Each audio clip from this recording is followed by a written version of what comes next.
Okay. Just a mentioning of the conflict of interest. I am chairman of the board and shareholder in a consulting company in Tehran, Iran. I am Mansour Fatehi, radiologist practicing in Tehran and director of the imaging biobank for the brain mapping institution. Okay, this is the list of the presentations that you already know. The first one will be by Dr. Vershakelen from Leuven, Belgium, and the second one by my dear friend Daniel Pinto dos Santos from Cologne, Germany, and the third one will be presented by Professor Morozov from Moscow, Russia. Just to bring the idea into your mind, I would like to start with a few slides and some challenging cases to see if you want to share your ideas with us or not. You have heard about from the management point of view, if the radiology department is expected, what is the product of the radiology department? Is it expected to be the images or the report? You know, there are people living in each of these two options, but majority of the people claim and believe that the report is the more important product of the radiology department. Personally, I do believe that the images are also as important, but from the management point of view and from the regulatory and legal point of view, the report is the most important product of the radiology department.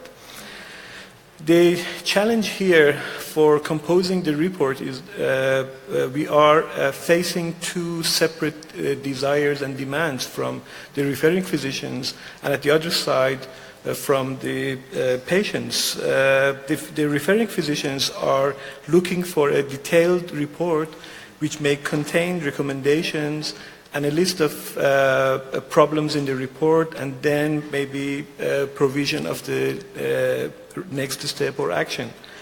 But on the other hand, the patients and their loved ones, which are currently easily accessing their health records and reports, are looking for a layperson's language in the report to get a better understanding of what is included in their medical imaging report. So I think these two are one of the major challenges in current practice of radiology to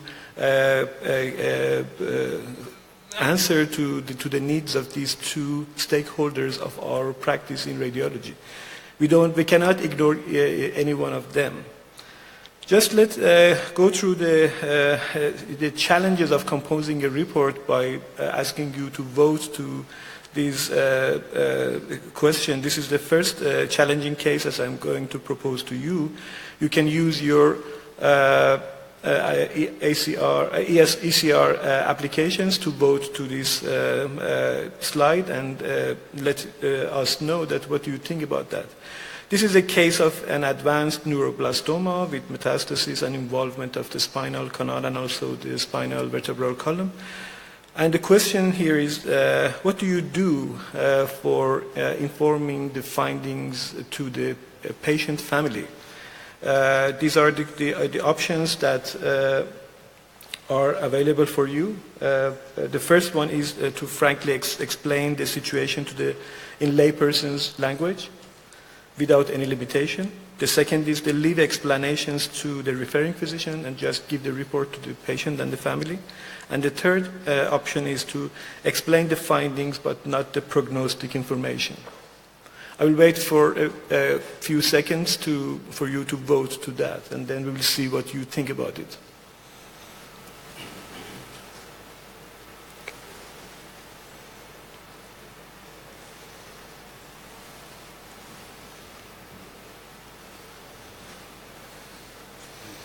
Okay. Please show the results.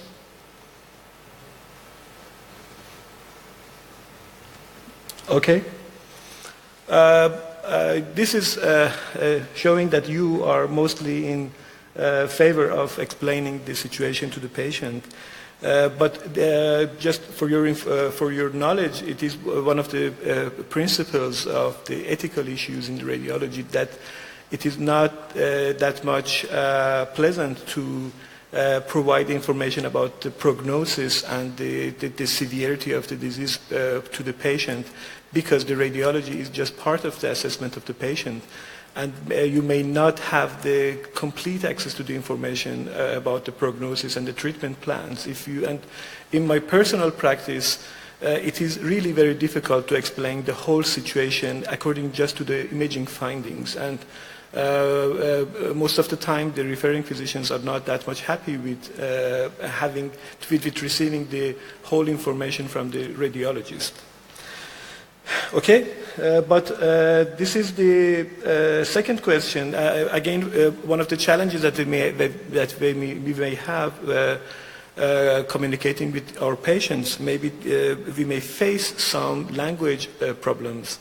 I don't know if it is in your country a big problem, but having an international community, this is not an unusual situation that the radiologist may report in the imaging in a particular language, but which is different from the patient's language.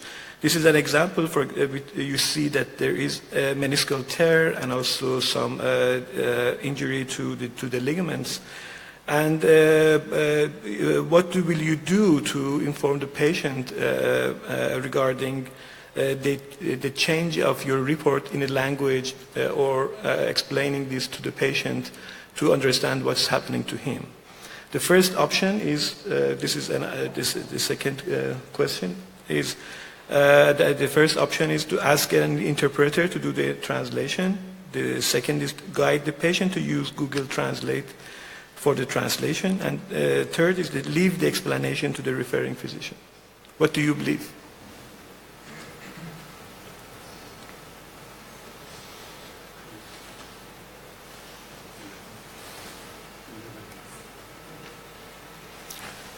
Please.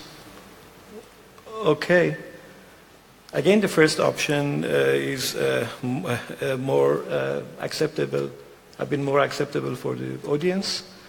Everybody disagrees using the Google Translate because we can imagine that there are a lot of errors in the translation, and also it will increase the anxiety of the patient.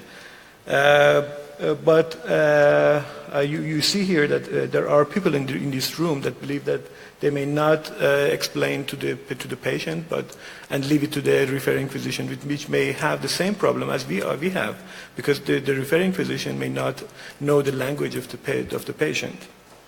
So this is another challenge that we have for composing and communicating with the patient the results of our report. Just to summarize this part, there is a growing demand for the patient's access to their medical information, including their radiology report. There are patient portals, mobile access to their health record. There are hospital apps that allows the access of the patients to the reports, and this is a real need in the medical community to think about how we can help the patient understand the reports. It is not possible to ask the patient to avoid reading their professional radiology interpretation, but obviously their report may increase their anxiety because they don't understand that. In my personal practice in Tehran, I see at least 2-3 patients every week that bring my report to me. They have underlined parts of my report, and they have looked at that in the Google and have tried to answer their questions. And this is, I'm sure that you face this problem regularly. But the problem here is that, is it worth to spend time and energy? And if it is worth, do we have enough time and energy and resources to prepare a new version of the reports in layperson's language to make it understandable for the patient or not? Let's look at the problem from the other side, the demands and the needs of the referring physician. This is a case, you see here that some hardware had been used for the spine surgery. If you are not a musculoskeletal or neuroradiologist, you may not know the exact details of the devices and the operation that have been done, but there should be some details in your report that may be used for the insurance company or the medical record. What do you do if you find the if you know the exact names and the procedure in this spine X-ray, it's okay. But I think the majority of the radiologists may not know the details of this. This is a challenge. What we will do to compose a report in this situation. The question is here, what will you do for reporting a complication? Or are you sufficiently aware of the hardware nomenclature or not? The answers here is, the first one is I will discuss the matter on phone before signing the report with the referring physician. The second choice is I will use online resources to mention particular hardware. Or the third option is I will skip naming and just explain the findings in anatomical parts. What do you believe?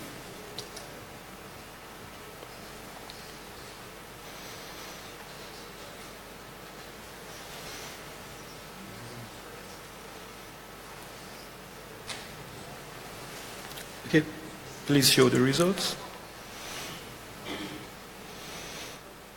Yes,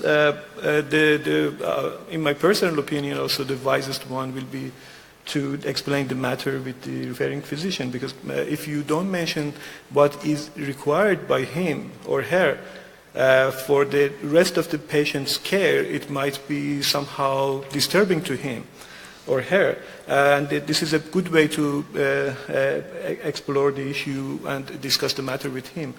But the third option is not the best choice. We may do that because just to simplify our practice, but this is part of the professional radiological reporting to mention the details that is required by the referring physician. And this is a very big challenge in my opinion.